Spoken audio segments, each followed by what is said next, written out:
ગુજરાતના આરોગ્ય ક્ષેત્રમાં એક મહત્વપૂર્ણ સ્થિતિ નોંધાઈ છે. સુરતના વેસુ વિસ્તારમાં આવેલ વેસ્ટર્ન બિઝનેસ પાર્ક ખાતે વેરિટાસ રેડિયોલોજી સેન્ટરનું ભવ્ય ઉદ્ઘાટન કરવામાં આવ્યું હતું. આ સેન્ટર રાજ્યનું પ્રથમ 3D contrast enhanced mammography centre છે, જે અદ્યતન ટેકનોલોજી અને આર્ટિફિશિયલ ઇન્ટેલિજન્સ સક્ષમ સુવિધાઓથી સજ્જ છે. ઉદ્ઘાટન સમારોહ ડોક્ટરોના માતા પિતાના શુભ હસ્તે સવારે 10 વાગ્યાથી બપોરે 2 વાગ્યા સુધી યોજાયો હતો. આ સેન્ટરના સંચાલક ડોક્ટર ધારા શાહે જણાવ્યું હતું કે આશરે 1600 ચોરસ ફૂટ વિસ્તારમાં ફેલાયેલું આ સેન્ટર અનુભવી રેડિયોલોજિસ્ટોની ટીમ દ્વારા સંચાલિત છે.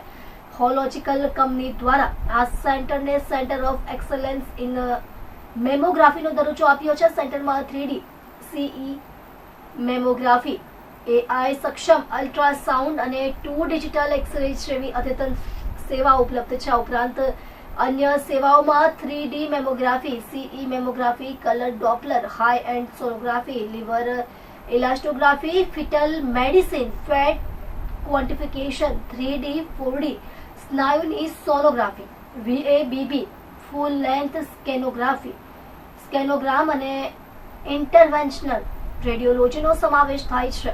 સેન્ટરમાં doctor Dhara D Shah, doctor Krishna B Patel, doctor Neha Shah, doctor Bhavin R Patel અને ડોક્ટર પ્રજ્ઞેશન વાઘેલા જેવા અનુભવી ડોક્ટરોની ટીમ કાર્યરત છે. આ નવા સેન્ટરથી અદ્યતન ઇમેજિંગ અને દર્દી સંભાળનો નવો યુગ શરૂ થયો છે. સુરતવાસીઓને અદ્યતન સુવિધાનો લાભ મળશે તેવી આશા છે. ડોક્ટર ધારા શાહે વધુમાં જણાવ્યું હતું કે ભારતમાં આજકાલ યંગ વુમનમાં કેન્સર ઝડપથી વધી રહ્યું છે અને તેમાંથી મોટેભાગે કેસ બ્રેસ્ટ કેન્સરના હોય છે. વધુ ચિંતાજનક વાત એ છે કે કુલ બ્રેસ્ટ કેન્સરના દર્દીઓમાંથી 50% દર્દીઓ મૃત્યુ પામે છે. આ સ્થિતિને બદલવા માટે વહેલું નિદાન અત્યંત જરૂરી છે. ભારતમાં લગભગ 40% મહિલાઓ ડેસ્ક બ્રેસ્ટ ધરાવે છે અને આવા કેસમાં 3D CE મેમોગ્રાફી મોટા ફાયદા આપે છે. આપણું નામ આપવા પરિચય. મારું નામ ડૉક્ટર કૃષ્ણા પટેલ છે. હું વેરિટાસ ટીમનો પાર્ટ છું. આપણી પાસે વેબ કરીને મશીન પણ છે, જેના વેક્યુમ અસિસ્ટન્ટ બાયોપ્સી એના 2 યુઝ છે.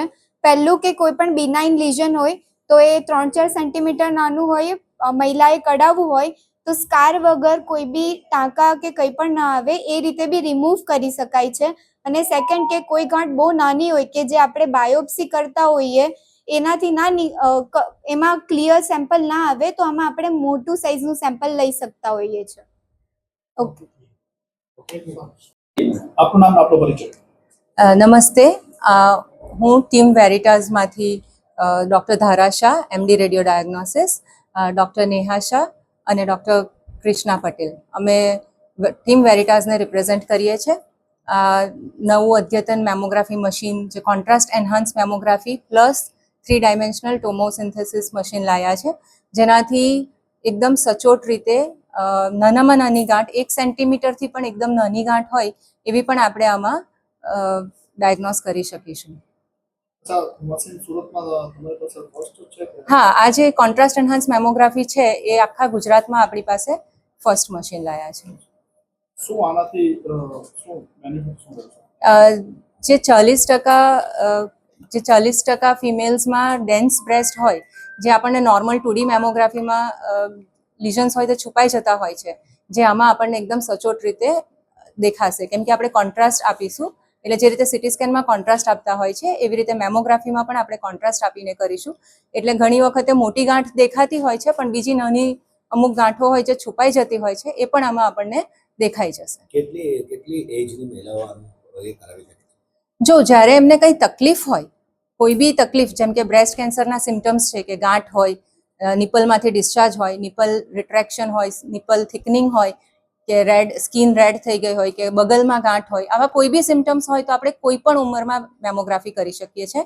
પણ કોઈ સિમ્ટમ્સ ના હોય અને છતાં આપણે સ્ક્રીનિંગ મેમોગ્રાફી કરીએ તો એ નોર્મલ પેશન્ટ્સમાં આપણે 40 વર્ષથી મોટી ઉંમરની સ્ત્રીઓમાં દર વર્ષે મેમોગ્રાફી કરવી જોઈએ, BC ગાઈડલાઇન્સ અને અમેરિકન કેન્સર રેડિયોલોજી ગાઈડલાઇન્સના હિસાબે. અને અગર ફેમિલી હિસ્ટ્રી હોય અથવા તો જેનેટિક મ્યુટેશન્સ હોય તો એમાં આપણે 30 યર્સની ઉંમરથી દર વર્ષે મેમોગ્રાફી કરવી અને જોઈએ. આપણી પાસે વેબ મશીન બી છે.